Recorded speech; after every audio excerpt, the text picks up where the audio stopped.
முட்டுச்சந்தில் நிறுத்தப்பட்ட இஸ்ரேல் தார்மீக தோல்வியை நோக்கி பயணம். சரியான நேரத்தில் ஆப்பு அளித்த ஐநா பாதுகாப்பு கவுன்சிலில் நிறைவேற்றப்பட்டுள்ள தீர்மானம் இனப்படுகொலை நிகழ்த்திய இஸ்ரேல் அரசியல்வாதிகளை உடனடியாக தண்டித்து விடாது. உடனே போரை நிறுத்திவிட்டு காசாவை விட்டு இஸ்ரேல் வெளியேறப் போவதும் இல்லை. இருந்தாலும் கூட இது இஸ்ரேலுக்கு தார்மீக தோல்வி என்பதில் எந்த மாற்று கருத்தும் இருக்க முடியாது. காரணம், ஹமாஸை அழிப்பதற்கும் கைதிகளை விடுவிப்பதற்கும் தான் இந்த போர் என்று சொல்லி காசா மீதான தாக்குதலை இஸ்ரேல் தொடங்கியது. தற்போது 40 நாட்கள் ஆகியும் இந்த இரண்டும் நடைபெறவில்லை.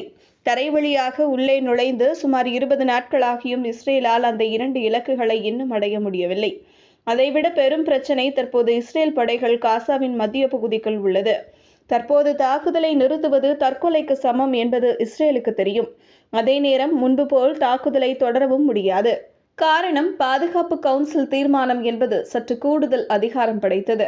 மேலும் அமெரிக்காவின் மறைமுக ஆதரவும் இந்த தீர்மானத்திற்கு இருப்பதால் இதனை முற்றிலுமாக இஸ்ரேலால் புறக்கணித்து விடவும் முடியாது.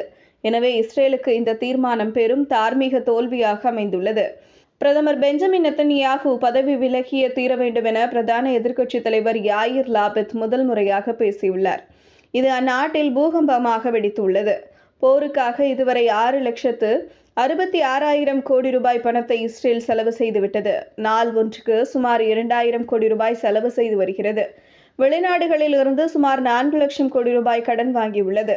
பல்வேறு அரசு துறைகளுக்கு ஒதுக்கிய நிதி போர் செலவினங்களுக்காக மடைமாற்றம் செய்யப்பட்டுவிட்டது.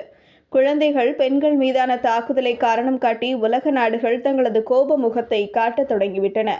மருத்துவமனைகளை ஹமாஸ் பயன்படுத்துவதால் தான் அதனை தாக்குகிறோம் என்று இஸ்ரேல் கூறி வந்த நொண்டி காரணங்களை உலக நாடுகள் ஏற்றுக்கொள்ள தயாராக இல்லை. அதற்கான ஆதாரங்கள் என கூறி இஸ்ரேல் வெளியிட்ட வீடியோ, புகைப்படங்களை சர்வதேச சமூகம் குப்பையில் வீசிவிட்டது. இந்த நிலையில் இஸ்ரேல் கூறுவது போல் தாக்குதல் நிறுத்தப்பட்டால் நிச்சயம் ஹமாஸ் மீண்டும் அதிக பலத்துடன் எழும் என்பதும் ஒரு வகையில் உண்மை. அதனை எப்படி பெஞ்சமின் நெத்தன்யாகு சமாளிக்கப் போகிறார் என்பதே கேள்வி. அதைவிட முக்கியம், பிரதமர் பதவியில் இன்னும் எத்தனை நாட்களுக்கு அவர் இருப்பார் என்பதுதான். எனினும் பாலஸ்தீனியர்கள் பட்ட காயம் பல 100 ஆண்டுகள் ஆறாத ரணமாக இருக்கும் என்பதில் எந்த சந்தேகமும் இல்லை.